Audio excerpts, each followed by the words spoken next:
Olá, saudações, salute a tutti, sejam bem-vindas, sejam bem-vindos, sou Leonardo Magalhães e você está no canal que fala de literatura e religião, história das religiões mundiais.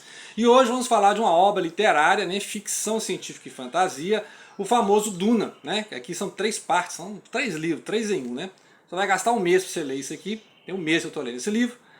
O Frank Herbert, então um autor estadunidense, né, ele fez uma mistura aí de ficção científica, ou seja, 30 mil anos lá para o futuro, né, nessa galáxia aqui, 30 mil anos no futuro.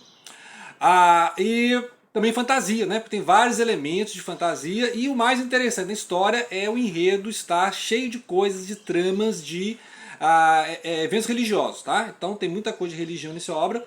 Em outro vídeo, né, eu já fiz aí um tentativo de resumo do enredo, tá? Então não é fácil resumir o enredo da obra, porque assim, é um futuro em que não tem mais a inteligência artificial e aí o mundo lá, o Império Galáctico está separado em várias famílias, vários feudos, cada planeta tem seus feudos e tal, e várias famílias dinásticas brigando entre si, tá? Então um resumão básico, também tem claro que tem subtramas, né? Não é fácil resumir o enredo, sim, o que está acontecendo na obra, que tem muita coisa acontecendo. Mas o nosso enfoque aqui é a religião e muita coisa eu entendi lendo o livro, tá? Tem os filmes, né? Tem o filme dos anos 80, tem o filme aí mais atuais, né? Os dois filmes, né? Que é a parte 1 e a parte 2. Mas eu entendi muita coisa lendo o livro, tá? Então, porque o livro é mais, né, mais detalhado, explica mais coisas, tem mais personagens e tal, né? O filme é mais resumido, tá? O filme é uma obra de arte visual, né? Isso aqui é uma obra de arte literária, tá bom? No final do livro tem uma série de anexos, né? Então você vai ler o livro e tal, e no final ele vai explicar alguns personagens, né? Os almanacs, as épocas, os termos, muitos termos aqui de origem mais islâmica, né? Assim, árabe. Interessante isso aqui, que esse planeta aqui parece a Arábia Saudita, assim, né? Parece o Oriente Médio ali. Ah, então ele explica essas religiões, né? Então você vai ler o enredo, vai pensar nas personagens, muito bem construídas, né? As personagens são interessantíssimas aqui, mas o nosso foco aqui não é as personagens, tá? Não são as personagens. Vou falar das questões religiosas, tá? Já que é um canal voltado a esse assunto, tá ok? Muito bem, então aqui no futuro, né? 30 mil anos no futuro, sei lá, não é muito específico, a humanidade tomou conta da galáxia, certo? Em várias viagens espaciais, e aí usaram muito inteligência artificial, mas a inteligência artificial acabou dominando o ser humano, então cuidado com a inteligência artificial. E aí fizeram uma jihad butreliana, né, que foi a mulher que liderou essa guerra lá contra as máquinas. Tá? Então é tipo Exterminador do Futuro em que os humanos venceram as máquinas. Tá bom? E as máquinas que existem aqui nesse mundo são máquinas não inteligentes, tá bom? Não tem robô, não tem android, tal, etc. Tá bom? Muito bem, então aí eles fizeram a união das religiões. Então sobraram algumas religiões, né? O cristianismo sobreviveu, o catolicismo sobreviveu, o hinduísmo, sobreviveu o islamismo, tá? Várias misturas aí. E eles tentaram a união sincrética, tá? As religiões existem, só que existem os poderosos, as casas dominantes, né? Existe aí os mercenários, os comerciantes galácticos aqui, as guildas, né? Os nobres. E eles são meio agnósticos, eles são com cientistas, eles não gostam de religião, mas usam a religião para dominar o povão. Tá? Então é a crítica que o Frank Herbert faz à religião nesse livro aqui. Tá? É isso aí. Mas como é que funcionam essas religiões? Então você tem vários grupos de religiosos que se uniram, né, depois desse grande apocalipse que teve aqui, e foram formar uma religião mais ecumênica. E aí, claro que de cada religião as pessoas não queriam fazer essa união ecumênica, né? Então, apesar desses científicos manterem o poder na galáxia, as viagens espaciais, os religiosos se uniram para formar um grande livro ecumênico, né, que é a Bíblia Católica Orange, ou Laranja, né? Bíblia Católica no sentido de universal, né? A palavra católica significa universal. Fizeram um livro que é então a mistura de catolicismo, hinduísmo e islamismo, tá? Pegar as maiores religiões que sobreviveram, né?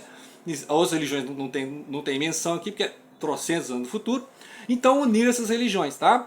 Então você vê alguns sincretismos entre eles, né? Então você pode ver, por exemplo, que muita coisa do Zen foi para o sufismo, né? Que é meio Zen mesmo, né? E aí foi para o islamismo. Então você tem o Zen sunismo, tá? Que é uma mistura de sunitas que sobreviveram, né? Não falo dos xiitas aqui, para que os sunitas sobreviveram, que são 85% do mundo islâmico, né? É sunita. Então os sunitas se uniram e com a parte mais sufi, né, que é sufismo, com o budismo. Então é o Zen sunita, tá? E você tem misturas de catolicismo com hinduísmo. Tá? Tem umas coisas assim que você vai ver que esse catolicismo mistura aí, tá? Então, essas religiões se mantiveram e aí eles montaram essa grande Bíblia, né? Só que aí, depois que eles fizeram esse grupo de sábios, né, de religiosos, de devotos, fizeram esse ecumenismo aí, quando eles voltaram para suas bases religiosas, seus planetas, seus feudos, muitos sofreram violência, né? Foram trucidados lá porque as populações não queriam. Mas depois, com o tempo, né, como era do interesse do Império unir, olha que interessante, era interessante para o Império unir religiosamente esse grande Império Galáctico, né, essas casas imperiais, eles então implantaram essa religião estatal, que é essa religião ecumênica, que mistura isso aí, tá? Uma mistureba. Então tem um livro laranja, uma grande bíblia que todo mundo usa, tá? Muito bem, e aí tem lá os mais científicos, são os mentats, né? Os mentats são os homens científicos, já que não tem computador, eles são os computadores, são os sábios, pensam, fazem computações mentais, tá? E eles são contra as Bene Gesserit. As Bene Gesserit são tipo católicas, assim, umas irmãs, umas freiras, assim. Só que pelos mentats elas são chamadas de feiticeiras, essas feiticeiras aí e tal. Mas elas são meio científicas, porque elas fazem engenharia genética, tá? Elas querem lá selecionar o melhor de cada dinastia e formar os seres humanos perfeitos. Né? E aí, inclusive, formar o futuro Messias. Elas querem formar o Messias, olha que interessante. Elas são religiosas, meio científicas, né? São as mulheres assim, muito sábias, muito poderosas, né? Agem nos bastidores, tá? Né? Educam as mulheres, as dinastias e tal. E elas querem formar lá então um ser que é capaz de acessar memórias ancestrais, que é o chamado Kwisatz Haderach, tá? Kwisatz Haderach, que é chamado de Muad'Dib pelos Fremen. O Fremen é o povo desse planeta Duna aqui, né? Arax é um planeta feito de poeira, de pó, né? de areia, é um desertão, né? E tem essas minhocas gigantes lá. E lá tem uma especiaria, a melange, né, que é vendida para com as companhias de comércio mundial, galácticas, tá? É isso aí. Resumão, né? Porque... Muito bem, então esse Muad'Dib ele vai mobilizar o fanatismo dessas massas Fremen, tá? Que os Fremen são muito coletivistas, tá? Os Fremen não gostam de individualismo, eles fazem um culto ritual coletivo, a vida da coletividade, da tribo importa mais do que a vida do indivíduo, né? Então é uma coisa que vai chocar os galácticos aqui, é isso, né? Esses Fremen são povos que vivem no deserto, e a cultura deles é basicamente muçulmana, tá? Se você olhar assim, mas isso aqui é o modo operante, é o modo como é a civilização islâmica, tá?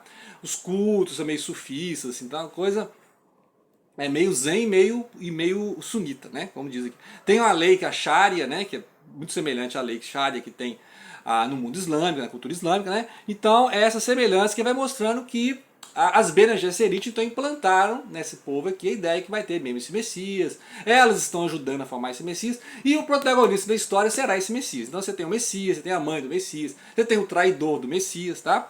E o menino aqui, que é o Paul Atreides, que é uma dessas casas, Atreides, né? Ele vai cair nesse planeta, porque a família dele foi, né? Teve que cuidar desse planeta, mas foi traído. Um resumão aqui complicado, tá? Então vai ser traído. E aí ele vai cair nesse planeta e ele vai então falar que ele é o Messias, tá? Então aí você tem que ler se ele é mesmo o Messias, tá? Aí está se proclamando o Messias, ele é mesmo. Aí você vai ver que tem poderes, né? Interessante que ele tem poderes mesmo, tá? Agora, se ele é o Messias, você tem que ler a história, tá? E aí vai ter toda essa questão se ele está usando a religião desse povo aqui, né? Um povo muito guerreiro e tal, se ele está usando a religião desse povo para seus próprios interesses de poder, tá? Muito bem, vamos ver lá então as semelhanças que tem o sufismo com o zen budismo, tá? Porque a religião desse povo aqui, os Fremen, né, que é o povo do deserto, semelha-se muito a isso, né? Então são povos dados ao coletivismo, né? Então a tribo, o clã importa mais do que o indivíduo. Quando o indivíduo morre, ele é da tribo, tal, né? E o indivíduo se sacrifica pelo bem coletivo, né? Então eles falam do contato direto com o divino, né? A experiência direta, então eles são místicos, tá? Eles têm místicos, diferente das castas lá das Bene Gesserit, né? Que são sacerdotisas.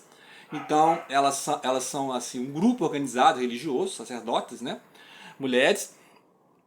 E essa união mística aqui do Sufi, né, e do Zen budismo também tem lá no Jedi do Star Wars, né? Então você vê que além dessas questões de Império Galáctico, casas, né, grandes casas, grandes planetas, grandes dinastias que tem no Star Wars é porque certamente o George Lucas deu uma olhada aqui no Duna, tá? E o Duna também deu uma olhada no Fundação da Isaac Asimov, né? Que é um outro livro também que fala de Império Galáctico, tá? É os livros de Império Galáctico, tá? Então vai lembrar muito dos Jedi, que tem aquela força, né, que tem um lado escuro, um lado claro, tal, né? Tem essa questão aí. A questão do fim do ego. A questão do fim do ego tem no Sufi e tem no Zen budismo também, né? Que é você desapegar do seu ego e unir com o todo, né? Então essa união mística aí, união do coletivo. A relação mestre-discípulo, tá? Então aqui você tem o mestre que vai ensinar o discípulo. O conhecimento é passado pelas escolas. A mesma coisa acontece no Zen budismo, né? No budismo, e acontece no sufismo, né? Você tem lá as tarikas que vai passar a informação do mestre para os discípulos, né? Os noviços. Assim também na religião católica, né? Você tem aí os padres, os sacerdotes que vão ensinar os seminaristas, né? Então, essa transmissão de poder que tem no Jedi também, né? Você vê o Jedi, tem lá os Padawan lá, que vai ser ensinado na força, né? Então você tem o mestre Jedi e tem os Padawan, né? Que é aí no mundo do Star Wars. Então, as coisas assim muito semelhantes, né? A essas relações. E as guildas e os nobres usam a religião aqui nessa história para dominar essas casas, né? Jogar uma casa contra a outra, porque interessa para o império manter essas casas divididas, né? Então a história é basicamente isso aí. E a religião, ou as religiões, são dos núcleos das tramas aqui, tá? Então elas são usadas de um lado para o outro, sempre com ideia de domínio, tá? Mas é interessante que ele vai explicar aqui no anexo das religiões como é que essas religiões constituíram, como é que essa Bíblia orange, né, essa Bíblia católica laranja foi montada, né, como é que foram esses concílios para unir essa religião comum. Né? Então é interessante, quem interessa por história das religiões vai gostar desse aspecto religioso hindu. Okay?